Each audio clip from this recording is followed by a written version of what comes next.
आता पाहूया टॉप 9 मोठ्या बातम्या। डिओलॉग विथ वरुण दास कार्यक्रमात श्री रविशंकर यांच्याशी विशेष संवाद। मुलाखतीमध्ये अध्यात्म, जीवन आणि मानसिक आरोग्य चर्चा। न्यूज 9 ॲपवर आज रात्री मुलाखतीचं प्रक्षेपण। महाराष्ट्र परिवहन मंडळातर्फे पुसद आगाराला 10 नवीन लालपरी बसेस। लोकार्पण कार्यक्रमात राज्यमंत्री इंद्रनील नाईकांच्या हाती एसटीचं स्टेअरिंग।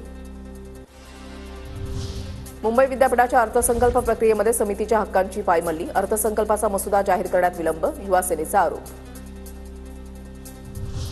राज्यात 1500 डॉक्टरांची भरती होणार। एप्रिलपासून प्रक्रिया राबवणार। लवकरच जाहिरात प्रसिद्ध करणार, मंत्री आंबेडकर यांची माहिती। सोन्या चांदीच्या दरामध्ये घसरण। सोन्याचे दर 500 रुपये तर चांदीचे दर 2100 रुपयांनी घसरले। सोनं 90,800 रुपये प्रतितोळा तर चांदी 1 लाख रुपये किलो।